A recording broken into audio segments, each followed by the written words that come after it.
Ladies and gentlemen, it is currently August 2024. I have no watch on, and today I'm going to be answering all of your questions.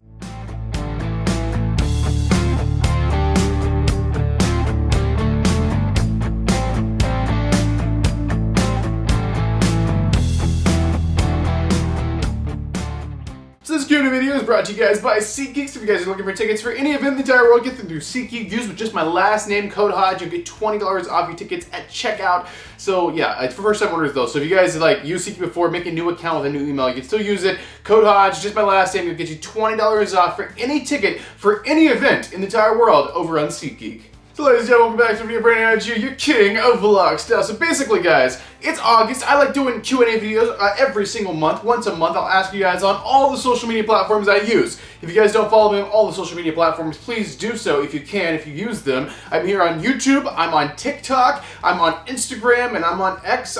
Some of them I use more than others, right? Sometimes like on Instagram and like TikTok, I like daily upload like reels and shorts and little videos and things like that. On other ones, I don't use that much. But nonetheless, enough chit chat, guys. Let's go ahead and jump into this Brandon Hodge Q&A video. So the first question today will be coming to you from X, and that's just weird. It's Twitter. Come on, guys. But anyway, basically, user at @EdIsHereWA.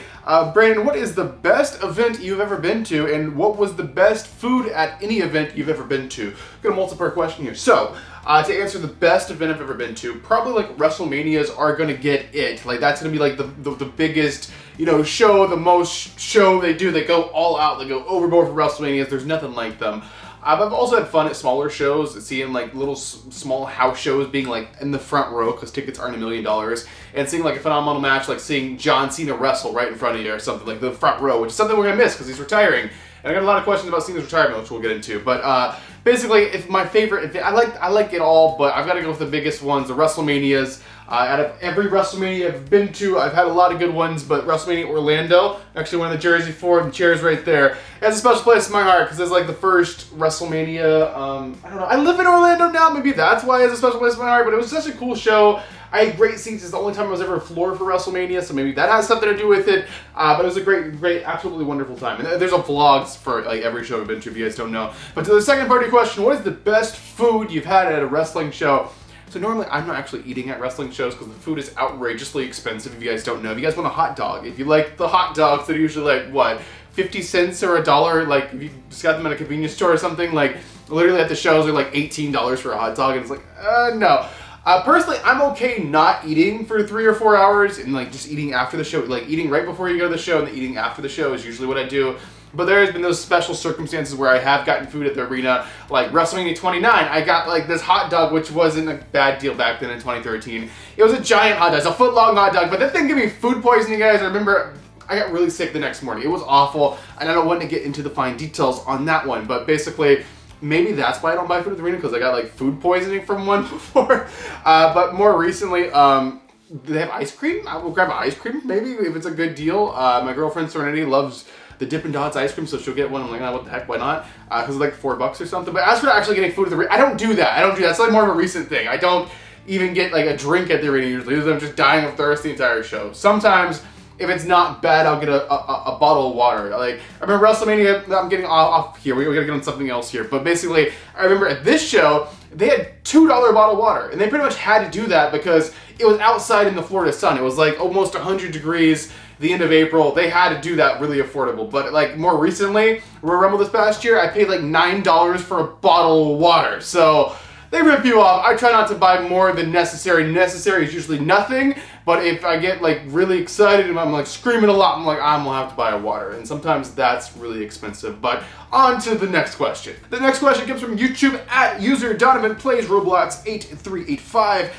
Brandon, are you planning to go to any of the John Cena retirement shows? So if you guys don't know, John Cena has announced his retirement from the WWE. He's doing one last run. Next year, he's going to be a full-time wrestler, wrestling a full-time schedule, and pretty much be wrestling almost every show for the entire year. So basically, you could just pretty much say, yeah, I'll probably be there. I mean, I don't know the specifics of where Cena's going to be or what show it's going to be, but I will be going to shows in 2024. I know I'll be at the Royal Rumble. I know Cena will be there. I know I'm going to WrestleMania because it's in Las Vegas. I love me some Las Vegas. So yes, for the retirement shows, Cena, I plan to see as many as I possibly can, because growing up, John Cena was absolutely my favorite wrestler ever, And so much so that the name of this YouTube channel, even to this day, I kind of hidden it a little bit. It says Brandon Hodge there, but if you click it, look at the URL, it actually says John Cena Fan Nation 11. Because that was the name of this channel, was John Cena Fan Nation 11. That's how much I love John Cena. I named my entire YouTube channel after the guy back when I was like 10 years old when I made this channel. So yeah, Cena means a lot to me, and I'm planning to see as many shows as I possibly can with John Cena's retirement tour next year. Alright, the next question also comes from YouTube from @the_LCPG.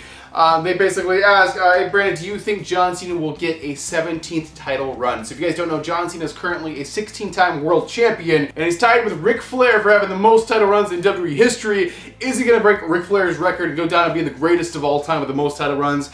I think that like WWE themselves would do it. They would allow Cena to do that. But out of respect for Flair, Cena's always said, no, I'm not going to go for it. I'm not going to go for that 17th title. I'm okay being tied with Ric Flair, the Nature Boy, because he is the greatest of all time. That was basically Cena's words. So as for Cena being a 17-time world champion, I don't think so. But he could win like another title, right? He could have like a U.S. title run, or he's never won the Intercontinental like ever, right? So maybe they can do that. But as for being the world champion, having one last run as that WWE world champion, I don't think it's happening. The next question comes from YouTube from @user_FiggyJ100. Hey Brandon, how do you get such cheap tickets for WWE shows? So if you guys don't know, I went to SummerSlam. I had pretty decent seats. I could see good for like $75. I went to Money in the Bank, which is what this chair is from, even though the briefcase is blocking it. I was from Toronto. I got like row 4 camera side. I was on TV. You guys were sending me photos. I always appreciate that when I'm at a show and you guys send me pictures of, you can see me on TV and be like, okay, well I got a good seats and it was worth it. But anyway, I got like row 4 camera side for like $300, which is very cheap because they wanted $2,000. But how do you get cheap tickets? So ultimately, you can take a lot of risk like I do and wait till like literally the last moment. Like my SummerSlam tickets, the reason I got them for $75 is I literally bought them after the show started, like after the pre-show had started.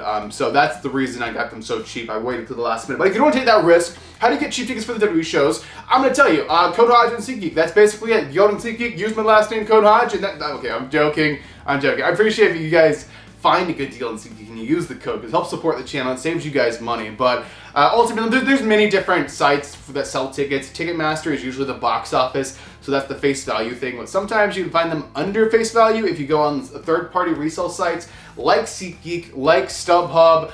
There's a bunch of the other ones that I personally haven't used, so I'm not going to list them. But usually my 3 go-to is StubHub, SeatGeek, and Ticketmaster. Not in that order. The order would be like Ticketmaster first, and then I would look on SeatGeek, and then last resort would be StubHub.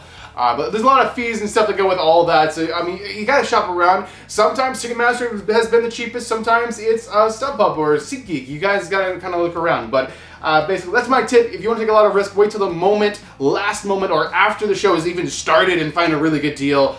If not, just look on those 3 sites. Do the best you can, but if you do find a good deal on SeatGeek, you can use the code Hodge, support the channel, and also save even more money off your ticket, which definitely helps out. Alright, ladies and gentlemen, and this is gonna be it. This is the final question for this August Q&A video. Now, I do Q&As actually every week, if you guys don't know. They just don't stay on the channel. I do Brandon Hodge Q&A live streams. So there's actually live streams where you guys can interact with me live. Go in the live chat, drop me a question, and I can answer it right there in front of you, and we can have a conversation back and forth. I do those every single Friday around 5 p.m., so make sure to be on YouTube around then and join the live stream and you can participate in that. If not, then you guys can participate in these once a month. I do one that stays on the channel like this one right here, where I ask you guys on various social media sites to ask me questions. Nonetheless, enough chit chat. This is the final question. So this one's actually coming from an Instagram from the user @th_black_cowboy. So they basically ask, hey Brandon, when did you start collecting your WWE collection? How long have you been collecting? That's quite an impressive collection. So all of this is actually just a tiny little speck in my collection. I don't have very much of it here in Florida